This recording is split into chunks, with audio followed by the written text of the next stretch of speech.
Students, आज के इस क्लास में मैं आप लोगों के लिए न्यूट्रिएंट्स के बारे में कुछ विशेष जानकारी लेकर आया हूं। तो जो न्यूट्रिएंट्स हमारे बॉडी में होते हैं वह न्यूट्रिएंट्स सभी लोग हम जानते हैं कि कार्बोहाइड्रेट, प्रोटीन्स एंड फैट्स जो होता है वह हमारे बॉडी के लिए एसेंशियल मैक्रोन्यूट्रिएंट्स है। लेकिन मैं उसके बारे में बात नहीं करने जा रहा हूं क्योंकि यह सभी को पता है कि न्यूट्रिएंट्स क्या होता है।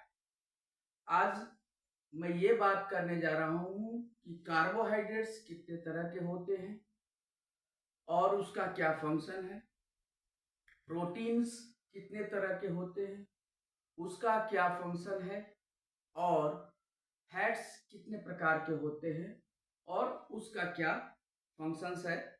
इसके बारे में मैं इस वीडियो में आप लोगों के लिए ये जानकारी लेकर आया हूं।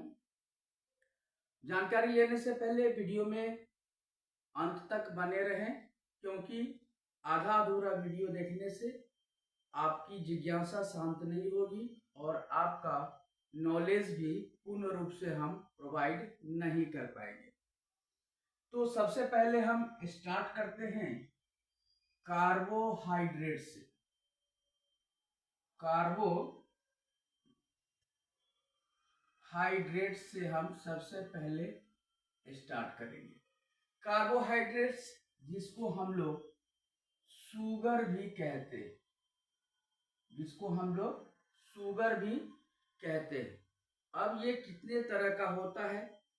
तो ये जो कार्बोहाइड्रेट्स का जो बॉन्ड होता है, single bond, double bond, 1 molecules of glucose, 2 molecules of glucose, more than 2 molecules of glucose, इसको क्या क्या कहते हैं उसके बारे में हम लोग जानेंगे।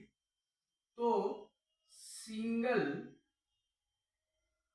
अगर ग्लूकोज है, सिंगल ग्लूकोज अगर है तो इस सिंगल ग्लूकोज को हम लोग मोनो सैकराइड्स कहते हैं। सिंगल ग्लूकोज अगर है उसको हम लोग मोनोसैकराइड्स कहते हैं। और अगर 2 ग्लूकोज अगर है यानी कि G+G यानी कि 2 मॉलिक्यूल्स ऑफ ग्लूकोज अगर है तो ऐसे ग्लूकोज को हम डाई सैकराइड्स कहते हैं। ऐसे ग्लूकोज को हम डाई सैकराइड्स कहते हैं। और मान लीजिए कि मोर देन 2 यानी 3 या 3 से ज्यादा अगर है तो यानी कि अगर 3 और मोर है, 3 और मोर है यानी कि G+G+G अगर है तो ऐसे ग्लूकोज को हम पॉलीसैकराइड्स कहते हैं। पॉलीसैकराइड्स कहते हैं। अब जो है जब बहुत सारे ग्लूकोज एक साथ मिल जाते हैं, मोर ग्लूकोज जब एक साथ मिल जाते हैं और मिलकर एक फाइबर नुमा स्ट्रक्चर बना लेते हैं, एक नेटवर्क नुमा स्ट्रक्चर बना लेते हैं, तो जब बहुत सारे ग्लूकोज एक साथ मिल जाते हैं और नेट टाइप का स्ट्रक्चर बनता है, नेट टाइप स्ट्रक्चर अगर बनता है यानी कि मोर ग्लूकोज अगर जब एक साथ कंबाइंड हो गए और एक नेट टाइप का स्ट्रक्चर अगर बन गया तो वैसे स्ट्रक्चर को हम फाइबर कहते हैं। वैसे ही स्ट्रक्चर को हम क्या कहते हैं? फाइबर कहते हैं। यानी कि fibre is also a type of glucose. समझ गए? अब कार्बोहाइड्रेट जो होता है यह जो हो गया, यह 4 टाइप का हो गया। कार्बोहाइड्रेट कितने टाइप का हो जाएगा? तो 4 टाइप का हो जाएगा। कौन कौन हो गया?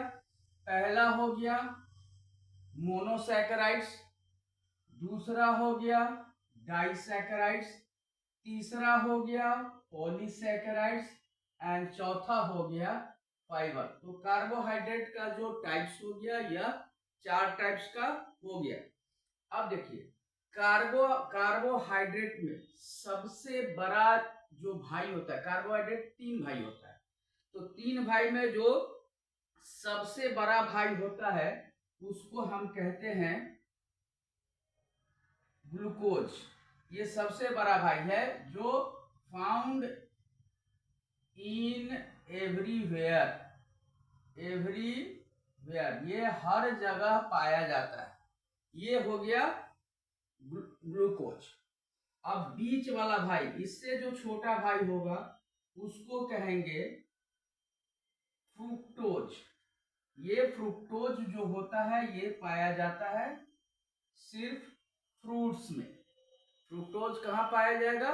सिर्फ और सिर्फ फ्रूट्स में पाया जाएगा।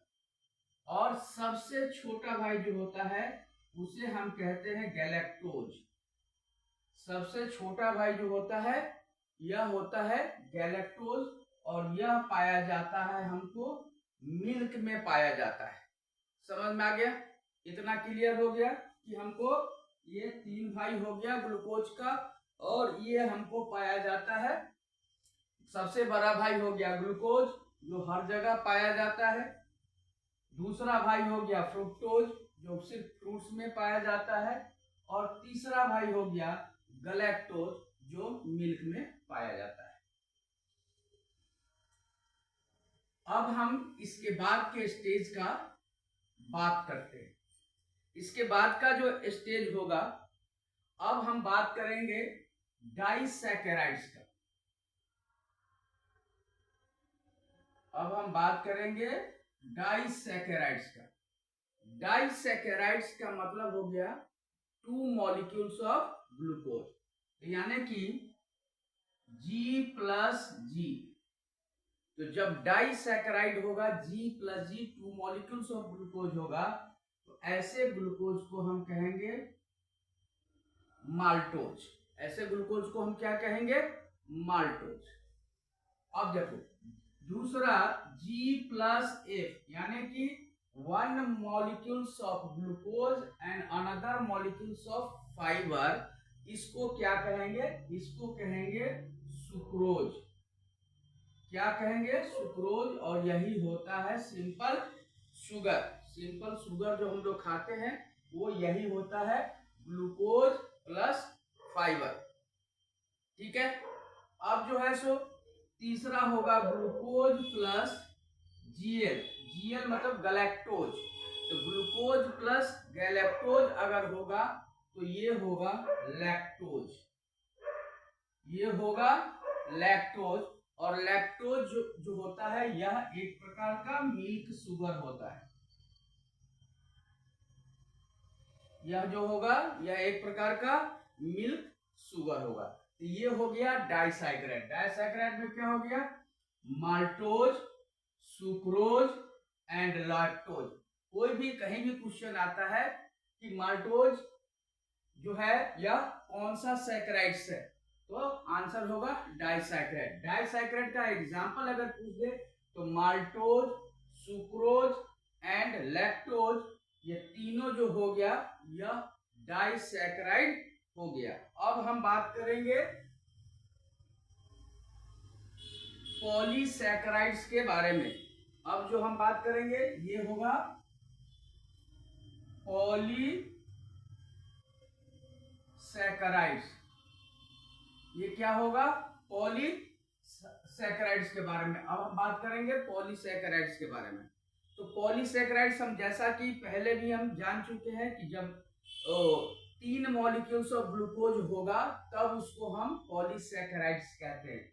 तो स्वाभाविक है जब यहाँ पे क्या होगा G+G+G, यानी कि 3 मॉलिक्यूल्स ऑफ ग्लूकोज, ये जैसे होगा तो इसको बोलेंगे हम लोग मैलेटोडेक्स्ट्रीन। मैलेटोडेक्स्ट्रीन ये भी एक प्रकार का ग्लूकोज है, लेकिन यह पॉलीसैकेराइड है।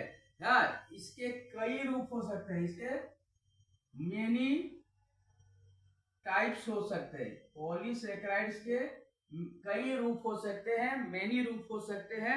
जैसे कि आपको हम बता दें, टोपियोका स्टार्च, एग्जाम्पल में आप देख लो, टोपियोका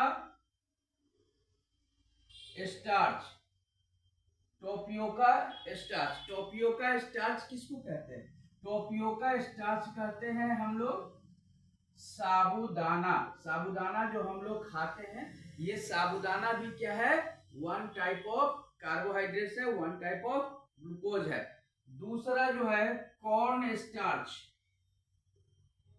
कॉर्न स्टार्च यानी कि मकई का जो आटा होता है, मक्के का जो आटा होता है, उसको हम लोग कॉर्न स्टार्च कहते हैं। तो ये कौन सा ग्लूकोज हो गया, कौन सा सैकराइड्स हो गया? ये हो गया पॉलीसेकेराइड्स।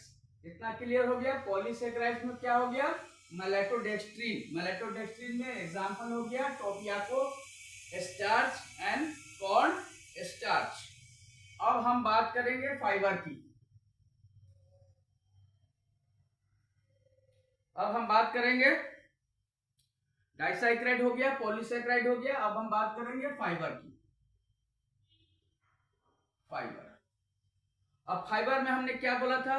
ग्लूकोज जो है वो बहुत सारे ग्लूकोज का जब नेट बनता है, नेटवर्क बनता है, इसको हम फाइबर कहते हैं। और फाइबर जो होता है ये कहाँ कहाँ पाया जाता है? तो गोंद, गोंद की लड्डू हम लोग खाते हैं, गोंद खाते हैं, तो गोंद हो गया, इसबगोल हो गया, इसबगोल की जो भूसी खाते हैं, ये भी एक प्रकार का ग्लूकोज ही है। और बट ये ग्लूकोज जो है यह क्या है? फाइबर ग्लूकोज है। हाँ, इसके बाद जो हम लोग चोकर खाते हैं ना, गेहूं के आटा में चोकर, चोकर भी क्या हो गया? ये भी एक फाइबर हो गया। लेकिन सबसे अच्छा जो ग्लूकोज, ये गोंद जो होता है, वह बबूल के पेड़ का जो गोंद होता है, बबूल का पेड़, बबूल का पेड़ का जो गोंद होता है वो सबसे फायदेमंद होता है। ये आप लोग जान के रखिए कि हर गोंद फायदेमंद नहीं। तो एक कोई विदेश से भी आता है, ईरान साइड में पाया जाता है एक प्लांट, उसका भी गोंद आता है, लेकिन वह गोंद जो होता है वह इतना इफेक्टिव नहीं होता है जितना कि इफेक्टिव जो होता है वह बबूल के गोंद होते हैं। ठीक है, अब हम बात करेंगे मोनोसैकेराइड्स के बारे में।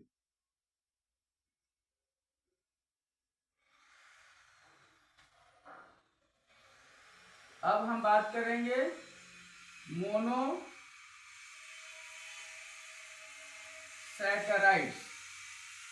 मोनोसैकेराइड्स, मोनोसैकेराइड्स के बारे में जब हम बात करेंगे, इसमें क्या था? G प्लस जी, G प्लस जी को हम G को हम डायसैकेराइड कहते हैं। G प्लस जी को हम क्या कहते हैं?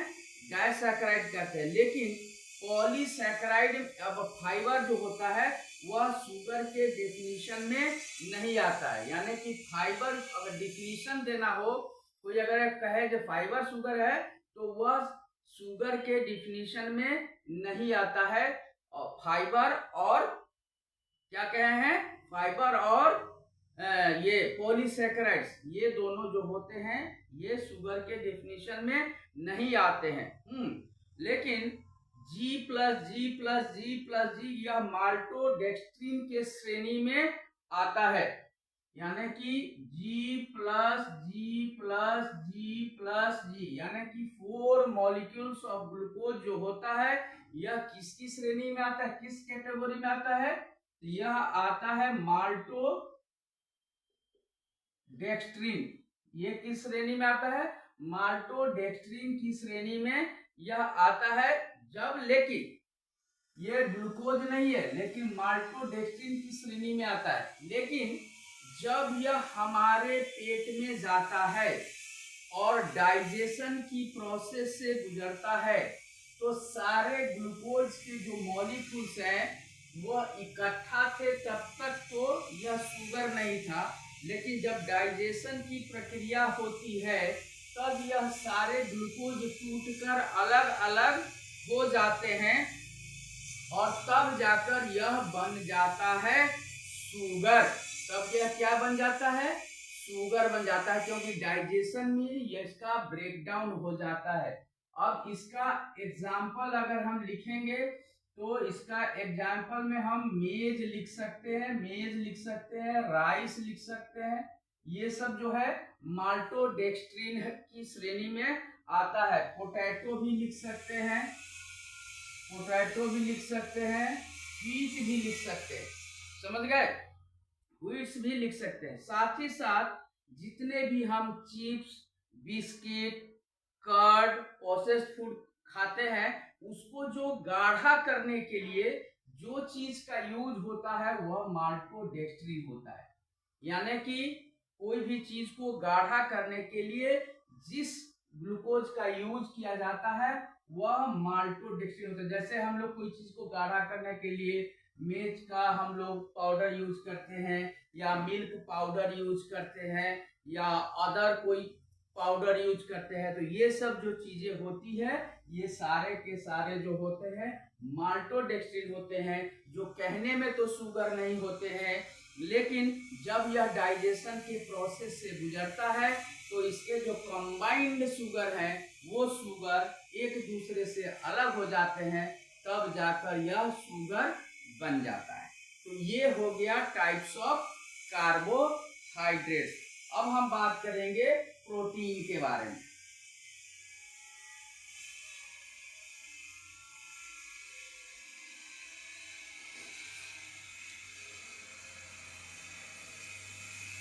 प्रोटीन के बारे में हम लोग अब बात करेंगे। दरअसल प्रोटीन शरीर के निर्माण और कार्य प्रणाली के लिए एक आवश्यक पोषक तत्व है। मुख्य रूप से जो इसकी संरचना और कार्यों के आधार पर इसको क्लासिफाई किया गया है, यानी कि प्रोटीन का जो क्लासिफिकेशन हुआ है वह क्लासिफिकेशन हुआ है उसके स्ट्रक्चर एंड फंक्शन के आधार पर। तो सबसे पहले हम जो बात करेंगे base on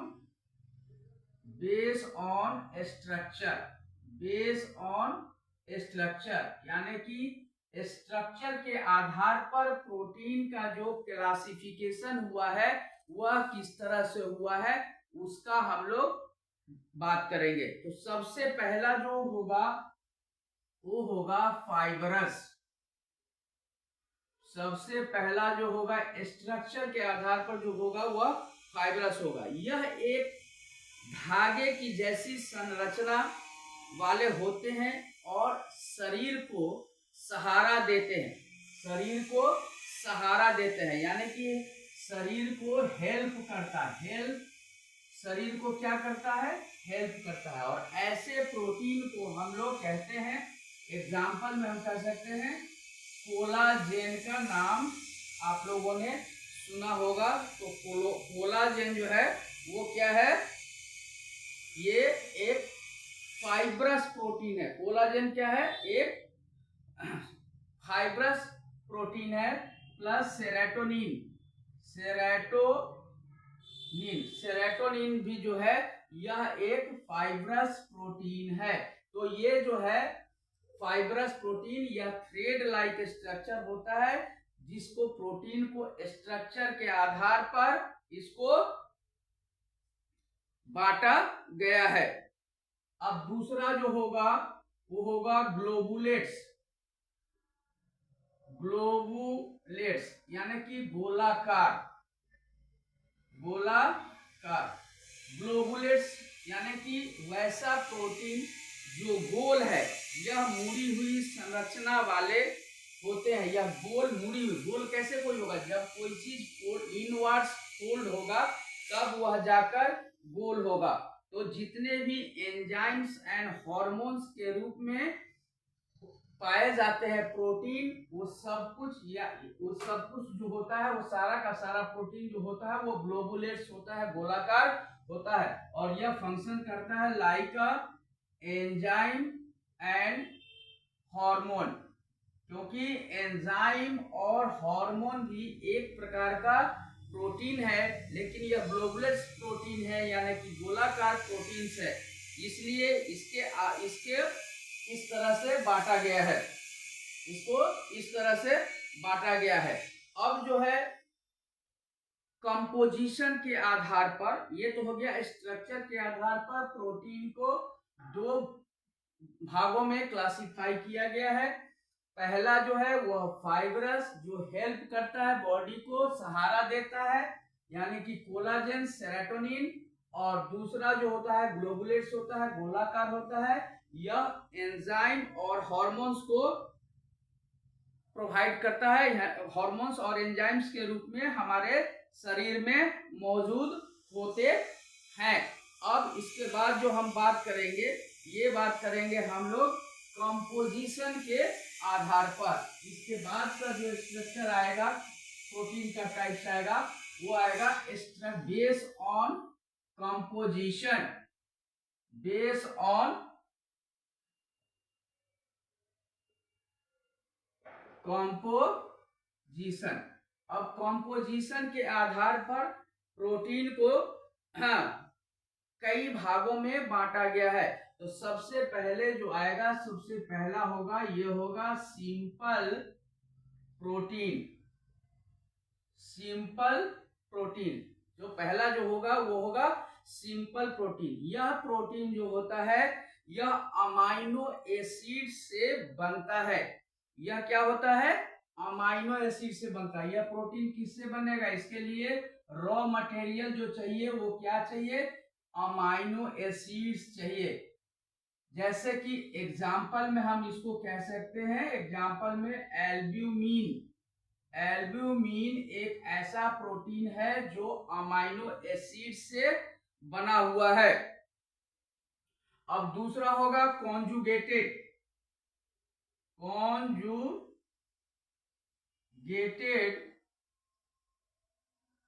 protein. Conjugated protein, यह प्रोटीन जो होता है, यह प्रोटीन के साथ क्या होता है कि कोई गैर प्रोटीन समूह से जुड़ा हुआ होता है, यानी कि यह ओरिजिनल प्रोटीन नहीं होता, यह किसी न किसी बिना प्रोटीन वाले सब्सटेंस के साथ जुड़ा होता है। यानी कि यह तो प्रोटीन है, लेकिन यह बिना प्रोटीन वाला जो सब्सटेंस होगा उसके साथ भी जुड़ा हुआ होगा। जैसे हमारे बॉडी में इसका बहुत बड़ा नेटवर्क है, और इसको हम लोग एग्जाम्पल में हेमोग्लोबिन के नाम से जानते हैं। हेमोग्लोबिन भी एक प्रोटीन है, लेकिन यह नॉन प्रोटीनस प्रोडक्ट के साथ भी जुड़ा हुआ होता है। इतना तुम लोग इसको पहले नोट करो।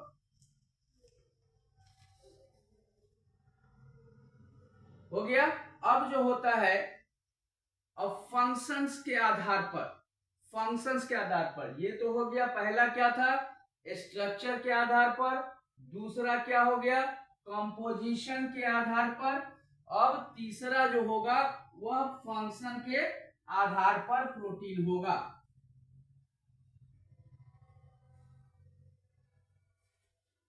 तो यहां पे हम लिख सकते हैं बेस्ड ऑन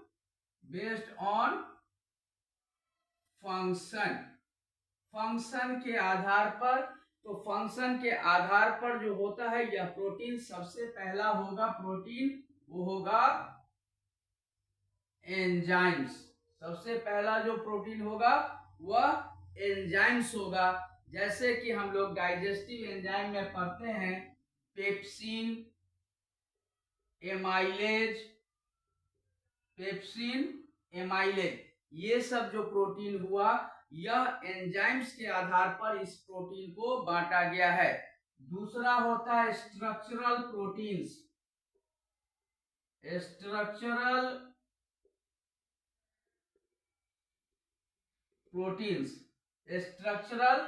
प्रोटीन्स। अब यह जो होता है, यह स्ट्रक्चरल प्रोटीन क्या करता है? हमारे टिश्यू को स्ट्रेंथ और शेप प्रोवाइड करता है। Provide strength and shape to the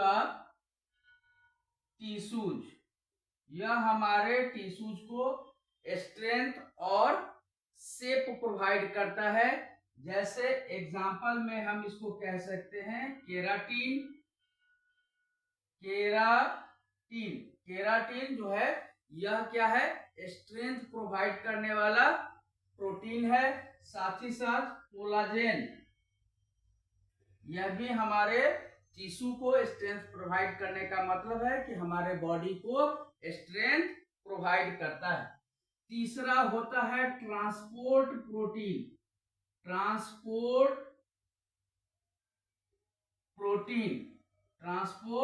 protein. अब जैसा कि नाम से ही पता है कि यह हमारे शरीर में किसी भी सब्सटेंस को लाने और ले जाने का काम करता है। किसी भी सब्सटेंस को लाने और ले जाने का काम करता है। जैसे कि O2, हेमोग्लोबिन भी क्या करता है, ट्रांसपोर्ट करता है। किसी भी सब्सटेंस को लाने और ले जाने का काम जो करता है हेमोग्लोबिन, जैसे ऑक्सीजन को कैरी करता है और कार्बन डाइऑक्साइड को भी कैरी करता है, तो इसको हम ट्रांसपोर्ट प्रोटीन कहते हैं।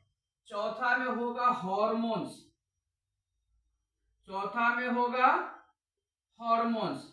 ऐसा प्रोटीन जो हमारे बॉडी में हार्मोन का यानी कि एंडोक्राइन सिस्टम को, शरीर को नियंत्रण कंट्रोल करने में काम करता है। जैसे कि मान लो कि इंसुलिन जो हमारे बॉडी के शुगर लेवल को रेगुलेट करता है, तो यानी कि यह हार्मोन के रूप में काम करता है जो बॉडी के फंक्शन को कंट्रोल करता है, रेगुलेट करता है। और पांचवा जो होगा, यह जो प्रोटीन होगा यह होगा एंटीबॉडीज।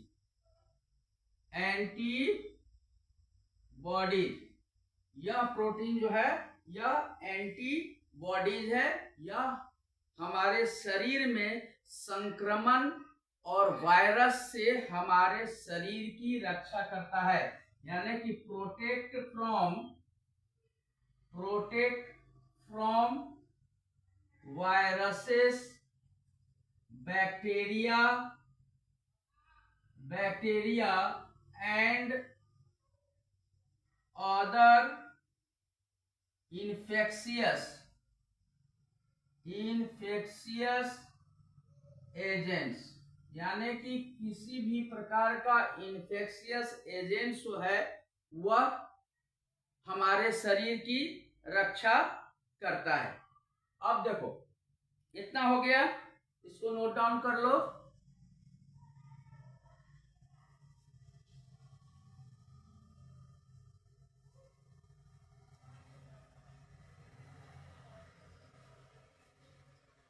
अब जो होता है कि हमारे शरीर में प्रोटीन को बनाने के लिए जो उसका रॉ मटेरियल होता है वो होता है अमाइनो एसिड्स। तो अमाइनो एसिड्स के आधार पर भी प्रोटीन को बांटा गया है। तो हम कह सकते हैं बेस्ड ऑन अमाइनो एसिड्स। तो इसके आधार पर प्रोटीन को दो भाग में बांटा गया। पहला भाग होगा कंप्लीट प्रोटीन, और दूसरा भाग होगा incomplete protein and incomplete protein.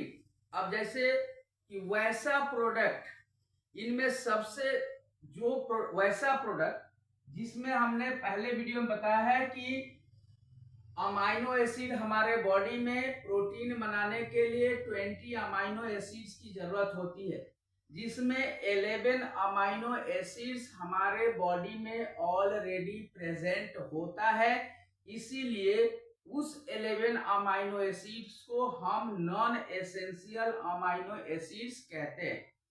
इसके अलावा जो 9 की जो जरूरत होती है, जो हमको बाहर से लेना पड़ता है, आवश्यक जो होता है, एसेंशियल अमाइनो एसिड जो होता है, जो हमको मिलता है मीट में, डेयरी प्रोडक्ट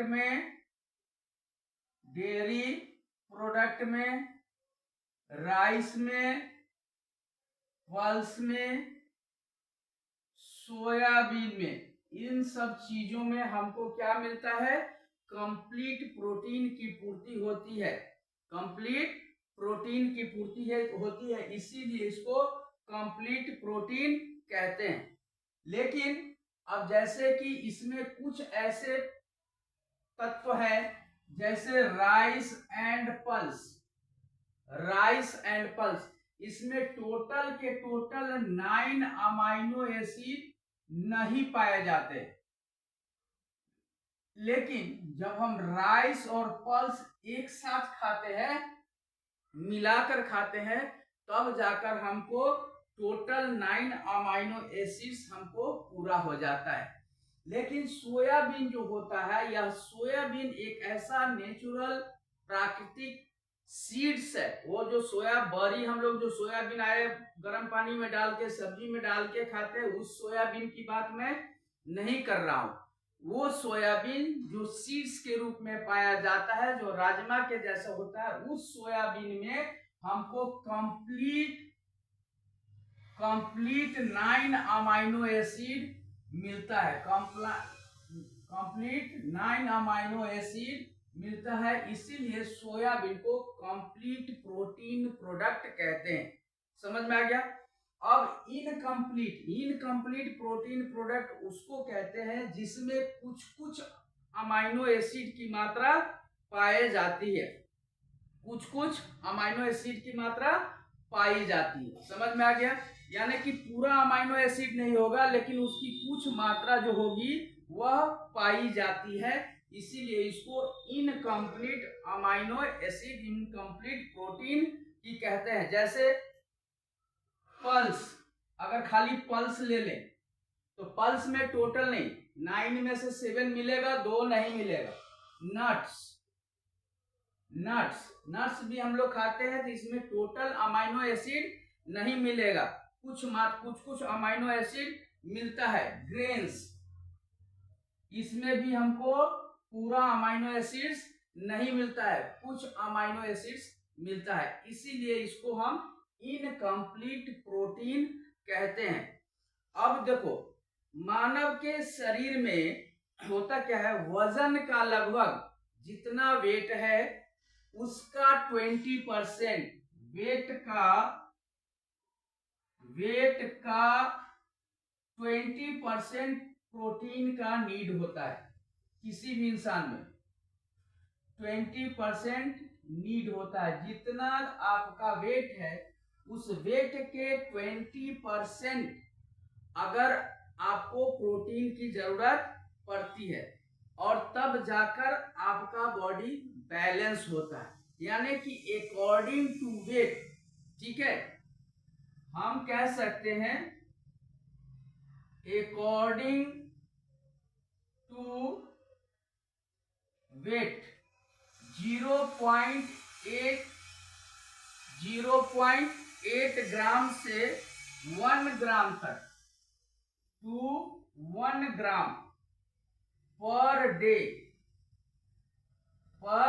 डे एक व्यक्ति को प्रोटीन की नीड होती है, according to their body weight. यानी कि उसके वेट के आधार पर प्रोटीन जो होता है, कम से कम बॉडी को 0.8 से लेकर 1 ग्राम पर डे हर व्यक्ति को प्रोटीन खाना चाहिए, क्योंकि मानव शरीर के वेट का लगभग 20% प्रोटीन की नीड होती है। तो आज के इस वीडियो में हमें नहीं लगता है कि फैट्स भी कंप्लीट हो पाएगा, इसीलिए फैट्स का मैं एक छोटा सा शॉर्ट वीडियो डाल दूंगा फैट्स के लिए, और ये कार्बोहाइड्रेट का टाइप्स और प्रोटीन का टाइप्स मैं तुम लोगों को बता दिया। अब इतना तुम लोग नोट डाउन करना चाहो तो नोट डाउन कर लो या स्क्रीनशॉट ले लो।